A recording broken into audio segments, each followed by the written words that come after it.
La Monaco Rugby ne s'était pas qualifié pour la Coupe du Monde.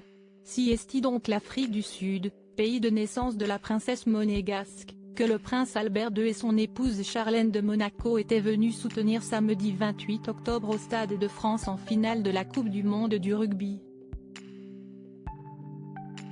Une présence qui a dû porter chance, puisque l'Afrique du Sud a remporté la compétition, gagnant contre la Nouvelle-Zélande 12 points à 11. Sous l'œil des photographes, Charlène de Monaco a laissé éclater sa joie, se levant bras en l'air dans les tribunes, avant de se tourner vers son époux Albert II. Le couple princier a alors échangé une tendre accolade. Présent à côté d'eux en tribune, le président de la République Emmanuel Macron et son épouse Brigitte Macron ont ensuite félicité Charlène de Monaco à l'issue de la victoire de l'équipe de son pays de naissance.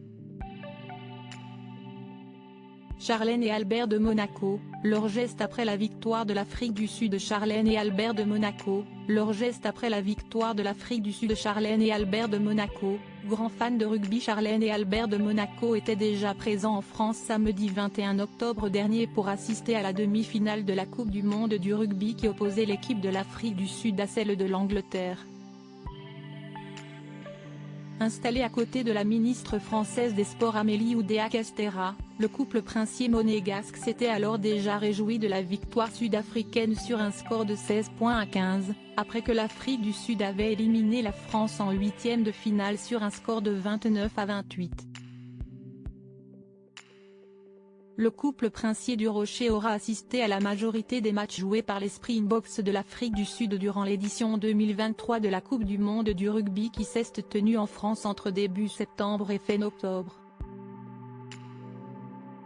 Albert II et Charlène de Monaco ont ainsi été repérés par les photos dès le 10 septembre dans les tribunes du stade Vélodrome de Marseille, pour assister au match de la phase de poule entre l'Afrique du Sud et l'Écosse. L'équipe soutenue par Charlène de Monaco s'était alors imposée sur le score de 18 à 3. Crédit photo, Cyril Moreau.